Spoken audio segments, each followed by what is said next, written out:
신약 성경 마가복음 7장 1절에서 8절 말씀을 저와 함께 교독하시겠습니다. 제가 1절을 먼저 읽겠습니다.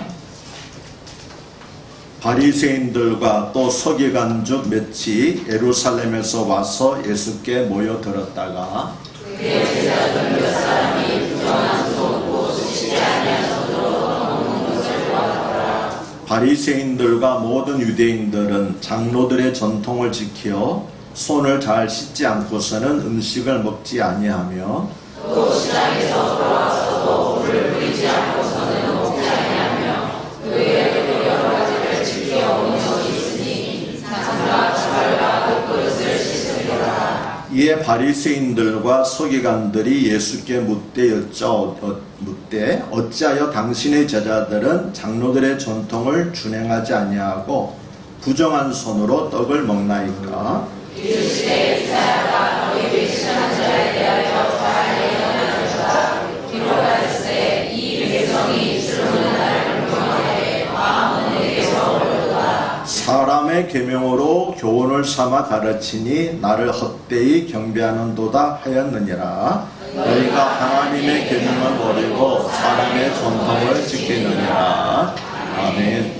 오늘 읽기로는 8절까지 읽었지만 오늘 설교 본문은 23절까지입니다. 너무 길어서 8절까지만 읽었습니다.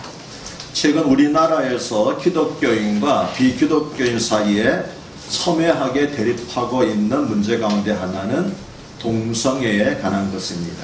그것은 동성애를 이성애와 같은 정상적인 성적 취향으로 볼 것인가, 아니면 하나님의 창조 질서를 왜곡하는 비정상적인 성관계로 볼 것인가 하는 것입니다. 세계적인 추세는 동성애를 지지하는 것입니다. 소위 커밍아웃이라고 해서 자신의 동성애자임을 밝히는 것이 이제는 새삼스러울 것이 없는 세상이 되었습니다. 유럽에서는 아일랜드와 룩셈부르크와 세르비아의 총리가 동성애자입니다. 심지어 미국에서는 동성애자 역사 목사가 미국 연합감리교회의 감독으로 선출되었습니다.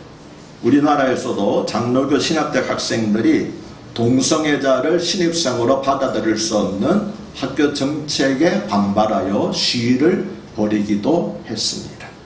하지만 성경은 동성애를 범죄라고 분명히 명시합니다.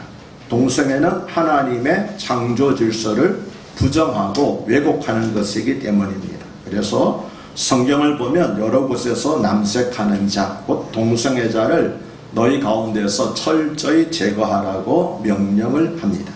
그러면 현대를 살아가는 그리스도인들은 어느 쪽을 지지해야 할까요?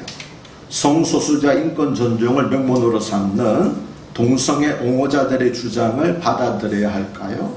아니면 아무리 시대가 변해도 성경에 가르치는 기본 윤리에는 변함이 없다는 동성애 반대자들의 주장을 받아들여야 할까요? 이에 대해서는 오늘 설교가 끝날 즈음에 다시 문제를 제기하기로 하고 먼저 오늘 본문을 자세히 살펴보도록 하겠습니다. 마가복음 7장은 예수님의 제자 중 몇 사람이 손을 씻지 않고 음식을 먹는 것을 본 바리새인들과 서기관들이 예수님을 비난한 것으로 이야기가 시작됩니다. 여기서 바리새인들은 율법을 중시하는 전통 유대교인들을 말하고 서기관들은 그들 가운데서도 학식에 뛰어나서 성경을 가르쳤던 사람들을 말합니다.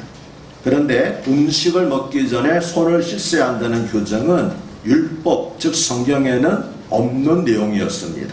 그래서 3절과 4절을 보면 마가는 이 규정에 대해서 알지 못하는 생소한 이방인 독자들을 위해서 가로 속에다가 3, 4절을 기록을 했습니다.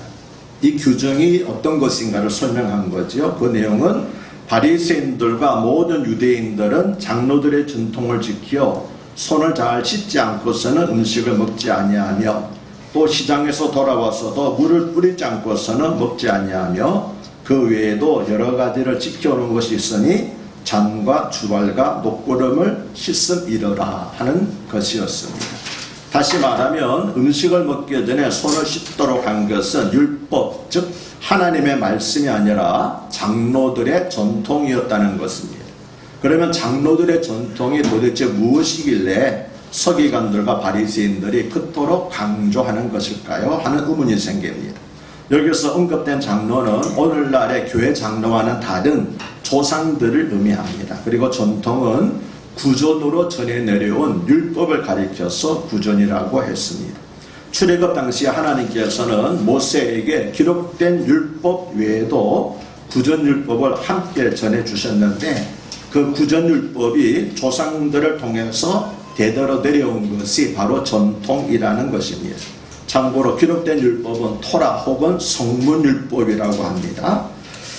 유대인들은 성문율법과 전통의 관계를 모법과 시행세책의 관계처럼 이해했습니다. 성문율법은 원칙론적인 입장을 밝힐 뿐이고 구체적이고 특수한 문제에 대해서는 언급을 하지 않는 반면에 전통은 구체적이고 특수한 문제들에 대한 분명한 지침을 내려준다는 것입니다. 이 전통은 한 세대에서 다음 세대로 전해주면서 소위 말하는 서기관들, 선생들에 의해서 그 내용이 조금 더 덧붙여지고 더 강화되었습니다. 그래서 더 강력한 구속력을 갖게 되었고 심지어는 성경의 권위를 능가하기까지 하였습니다. 그러면 유대인들은 왜 음식을 먹기 전에 손을 씻고 또 시장에서 돌아와서 몸을 씻었을까요? 여기서 물을 뿌린다고 하는 것은 목욕을 한다는 그런 의미였습니다. 그리고 또 왜 그릇을 열심히 닦았을까요? 그것은 세상과 율법을 알지 못하는 이방인들을 더러운 존재, 부정한 존재로 여겼기 때문입니다. 그래서 세상 일을 하면서 더럽혀진 손, 많은 사람이 붐비는 시장에서 본의 아니게 이방인과 접촉하면서 더럽혀진 몸, 그리고 이방인으로부터 구입한 그릇을 열심히 씻어대었던 것입니다. 그렇게 함으로써 부정하게 된 것이 정결하게 된다고 믿었던 것이 그들의 신앙이었습니다.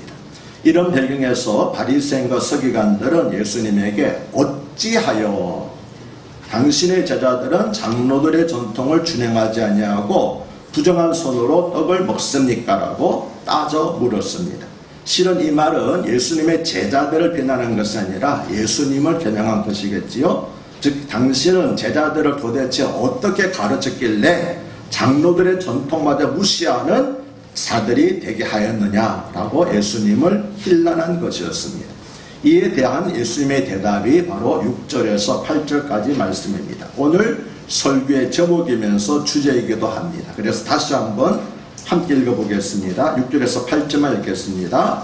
이르시되 이사야가 너희 외식하는 죄에 대하여 잘 예언하였도다. 기록하였으되 이 백성이 입술로는 나를 공경하되 마음은 내게서 멀도다. 사람의 계명으로 교훈을 삼아 가르치니 나를 헛되이 경배하는도다 하였느니라. 너희가 하나님의 계명을 버리고 사람의 전통을 지키느니라. 아멘. 참고로 예수님께서 인용하신 말씀은 이사야서 2장 19절인데 주께서 이르시되 이 백성이 입으로는 나를 가까이하며 입술로는 나를 공경하나 그들의 마음은 내게서 멀리 떠났나니 그들이 나를 경외함은 사람의 계명으로 가르침을 받았을 뿐이라고 하는 말씀이었습니다. 이처럼 바리새인들과 서기관들은 사람의 계명인 장로들의 전통을 가지고 예수님을 공격한 반면에 예수님께서는 성령의 검인 하나님의 말씀으로 그들의 공격을 물리치셨습니다. 예수님께서는 광야에서 마귀로부터 3번에 걸쳐 시험을 받으실 때도 잘 아시는 것처럼 오직 기록된 성경 말씀으로만 그 시험을 물리치셨습니다. 그런데 예수님께서는 바리새인들과 서기관들이 열심히 씻는 행위를 외식이라고 하는 한 단어로 정의를 하셨습니다. 외식이라고 번역된 헬라어는 히포크리테스인데 본래 이 단어는 자신의 얼굴을 가면으로 가리고 무대에 서는 연극 배우를 가리키는 것이었습니다. 옛날에 고대 그리스에서는 연극을 할 때 여성들은 배우를 세우지 못했거든요. 그래서 여성 역할을 남성들이 맡았는데 얼굴을 여성 얼굴로 쓰고 그리고 목살을 여자처럼 가늘게 되면서 여성 역할을 했는데 바로 거기에서 나온 단어가 외식, 히포크리테스라고 하는 단어였습니다. 그래서 원래는 이것이 영국 용어였지만 점차 속과 겉이 다른 이중인격자 혹은 위선자라는 의미로 보편적으로 사용되게 되었습니다. 예수님의 지적처럼 바리새인들과 서기관들의 외적인 경건은 외식, 즉 거짓에 불과했습니다. 비록 사람들 앞에서는 거룩한 것처럼 행동했지만 정작 살아계신 하나님 앞에서는 자신의 삶을 온전히 바치지 않았기 때문입니다. 여러분 생각해 보십시오. 손을 씻고 음식을 먹는다고 어떻게 우리 몸이 도덕적으로 윤리적으로 깨끗해질 수 있으며 반대로 손을 씻지 않고 음식을 먹는다고 해서 어떻게 우리 몸이 도덕적으로 윤리적으로 더러워질 수 있겠습니까? 손을 씻거나 씻지 않는 것은 도덕적인 것과는 아무런 상관이 없는 단지 위생적인 문제에 불과할 뿐입니다. 그런데 이러한 외식적인 행위는 예수님 당시에 있었던 것이 아니라 이사야 시대에서도 있었고 우리 시대에도 있습니다. 우리 시대에 있는 것 한두 가지 예를 들면은 목사가 마치 자기의 지식과 받은 학위를 자랑하듯이 박사 가운을 입고, 목사 가운도 아닙니다. 박사 가운을 입고, 박사 가운들은 자기가 받은 학위가 노란 띠로 이렇게 돼 있는 거죠. 세 줄, 네 줄씩 하는.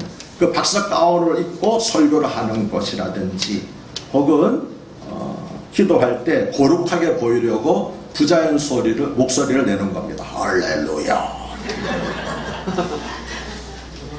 그러나 기도는 하나님께 아뢰는 것이지 사람에게 보이려고 하는 것이 아닙니다.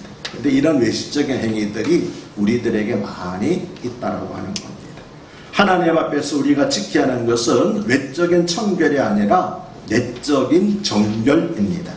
우리를 더럽히는 것은 음식이나 그릇이 아니고 손을 씻지 아니하는 것도 아니기 때문입니다. 그래서 예수님께서는 15절과 16절에서 무엇이든지 밖에서 사람에게로 들어가는 것은 능히 사람을 더럽게 하지 못하되 사람 안에서 나오는 것이 사람을 더럽게 하느니라고 말씀하셨습니다. 그리고 21절에서 23절까지 해서 속에서 곧 사람의 마음에서 나오는 것은 악한 생각, 곧 음란과 도둑질과 살인과 간음과 탐욕과 악독과 속임과 음탕과 질투와 비방과 교만과 우매함이니 이 모든 악한 것이 다 속에서 나와서 사람을 더럽게 하느니라고 부연하여 설명하셨습니다. 밖에서 들어가는 것이 사람을 더럽히는 것이 아니라 사람의 부패한 마음 속에서 나오는 악한 것들이 사람을 더럽히게 한다고 말씀을 하신 것입니다. 예수님께서는 또 하나님의 계명은 버리고 사람의 전통을 지키는 대표적인 예를 한 가지 더 두셨는데 그것은 바로 고르반이라고 하는 제도였습니다. 고르반은 히브리어 코르반을 음력한 것인데 하나님께 드림 혹은 하나님께 드린 물건이라는 뜻이었습니다. 그런데 예수님 당시 이 말은 장로들의 전통에 근거하여 사람들이 부모를 공경할 의무를 하나님께 대신했다는 변명의 뜻으로 사용되었습니다. 장로들의 전통은 자식의 부모에게 드려야 하는 의무를 고르반 곧 하나님께 드림이 되었다라고 말하기만 하면 더 이상 부모에게 할 의무가 없다고 가르쳤습니다. 그래서 사람들은 부모 공경에 대한 책임을 회피하기 위한 구실로 장로들의 전통을 악용했던 것입니다. 13절에서 예수님은 너희가 전한 전통으로 하나님의 말씀을 폐하며 또 이 같은 일을 많이 행하느니라고 말씀을 하셨습니다. 부모를 공경해야 하는 것은 십계명에도 있는 하나님의 백성에 지켜야 하는 가장 중요한 하나님의 말씀인 반면에 고르반 제도는 장로들의 전통에 불과했습니다. 하지만 많은 유대인들은 고르반 제도를 핑계하면서 성경에 있는 부모 경계의 의무를 소홀히 하였던 것입니다. 그것은 부모를 부양하지 아니라는 간교한 구실에 불과했습니다. 이처럼 많은 유대인들은 사람의 전통으로 하나님의 계명을 폐하였습니다. 그런데 실은 하나님의 계명을 폐한 것보다 하나님을 속인 것이 더 큰 문제였습니다. 가정스럽게 마음에 있는 것을 속이고 그런 제도의 핑자에서 하나님을 속였던 것이 더 심각한 더 큰 문제였던 것입니다. 예수님 당시에 유대인들만 이 같은 일을 행하는 것이 아닙니다. 오늘날에는 어쩌면 더 많이 있을 것입니다. 명성교회 김상화 목사가 편법으로 아들에게 담임 목사 자리를 세습한 것도 결국은 하나님을 속인 것이었습니다. 인간적인 방법으로 하나님을 속인 것이었습니다. 그래서 하나님의 거룩하신 이름이 세상 사람들로부터 모독을 당하게 한 것입니다. 이제 제가 처음에 제기했던 문제를 다시 생각해 보겠습니다. 하나님의 말씀은 동성애는 명백한 범죄다라고 하는 것입니다. 그러나 사람의 전통은 동성애는 성적 취향일 뿐이다라고 하는 겁니다. 그리고 하나님의 말씀은 동성애자가 너희 가운데 없도록 하라는 것입니다. 그러나 사람의 전통은 성소수자의 자유와 권리를 보장해야 한다는 것입니다.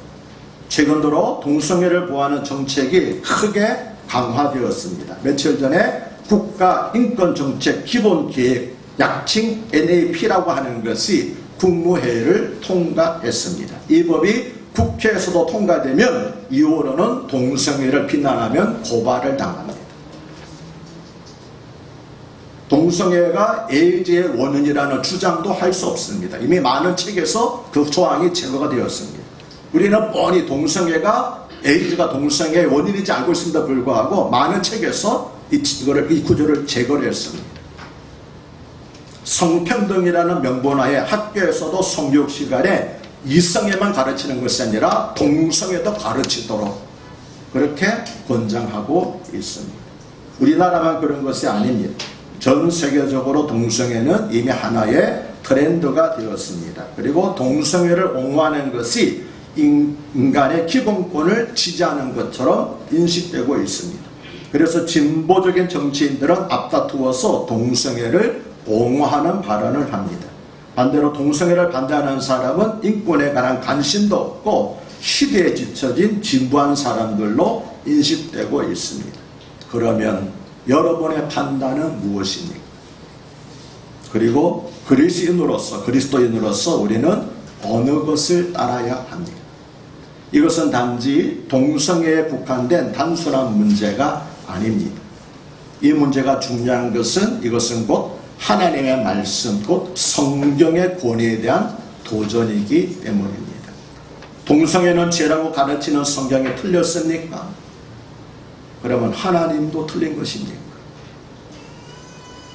아니면 성경은 인간의 기본권에 관한 인식이 전혀 없었던 고대인들이 기록된 것이기 때문에 시대의 변화에 따라서 성경에 가르치는 윤리와 도덕이 수정되어야 한다는 것입니까? 그러면 영원한 진리는 없습니까? 인간의 윤리적 판단이 하나님의 도덕적인 기준보다 우위에 있습니까? 마지막으로 여러분이 오해하지 않도록 드려야 할 말씀이 있습니다. 우리가 비록 동성애는 나쁘다고 말하더라도 동성애자는 품어야 한다는 것입니다. 결코 동성애자를 정죄하면 안 됩니다. 예수님께서 가늠하다가 붙잡힌 여인들에게 나도 너를 정죄하지 않겠다라고 하신 말씀을 우리는 꼭 명심해야 할 것입니다. 동성애는 어릴 때의 깊은 상처가 원인이 된 경우가 많습니다. 특히 동성애자 가운데는 어릴 때 가까운 친인척으로부터 성폭력을 당한 아픈 경험을 가진 사람들이 많이 있습니다. 그러므로 동성애자를 이해하고 품어주어야 합니다. 그리고 말씀과 성령으로 그 아픈 상처에서 벗어나서 정상적인 생활을 할 수 있도록 사랑과 기도로 인도해 줄 책임이 우리에게 있습니다. 이것은 동성애자만이 아니라 모든 소외된 사람들에 대해 가져야 할 그리스도인들의 자세이기도 합니다. 다시 한번 말씀을 드립니다. 비록 동성애가 틀렸다 한다 할지라도 우리는 동성애자는 이해하고 품어주어야 됩니다. 그러나 동성애자를 품어주는 것과 동성애가 나쁘다고 말하는 것과는 분명히 구별되었습니다. 나쁜 것은 나쁘다. 성경이 아닌 것은 영혼이 아니다라고 말할 수 있는 그런 기본 자세가 우리에게 있어야 될 줄로 믿습니다. 여러분에게 거듭 말씀을 드립니다. 동성애를 받아들이고 받아들이지 않고 하는 것은 여러분의 자유입니다. 그러나 중요한 건 뭡니까? 우리가 동성애를 받아들일 때 우리는 성경의 권위에 대해서 부정하게 되는 겁니다. 성경에 틀렸다는 겁니다. 성경에 틀릴 수 있다는 겁니다. 하나님도 틀릴 수 있다는 겁니다. 그럼 우리는 무엇을 믿고 무엇을 근거로 삼아서 살아갈 수 있습니까? 성경 말씀도 틀릴 수 있는데 하나님도 틀릴 수 있는데 우리가 무엇을 의지하고 붙잡고 살아가야 됩니까? 단순히 동성애 문제가 아닙니다, 여러분. 이 문제 배에 무엇이 있는지 여러분 똑똑히 아시길 바랍니다. 인간의 기본권을 내세우면서 하나님의 말씀의 권위에 대해서 주장하고 도전하는 이 시대를 우리가 살고 있습니다. 세상 모든 사람들이 동성애를 옹호한다 할지라도 우리 그리스도인들은 목에 칼이 들어와도 아닌 것은 아니다라고 말할 수 있어야 될 것입니다. 왜 그렇습니까? 인간의 생각보다 하나님의 말씀이 우리의 삶의 기준이요 폿대가 되기 때문입니다. 아멘이십니다. 기도하겠습니다. 하나님 아버지, 우리는 왜곡된 시대에 살고 있습니다. 하나님의 말씀을 진리라고 호소하게 되면 시대에 뒤떨어진 자, 인간의 기본권에 대해서 자유에 대해서 아무런 관심이 없는 자로 그렇게 오도를 당하고 있습니다. 사실 우리 주님도 서기관들과 바리새인들로부터 그런 비난을 받으셨습니다. 하나님이여, 하나님을 두려워하지 않는 이 시대를 살아가고 있는데 저희들만이라도 하나님을 두려워하며 살아가는 저희들이 되게 하여 주시옵소서. 하나님께서 찾고 찾으시는 성물은 이들을 막아서는 한 사람, 그 한 사람이 저희들과 우리 교회가 되게 하여 주시옵소서. 예수님을 받들어 간곡히 기도드려옵나이다.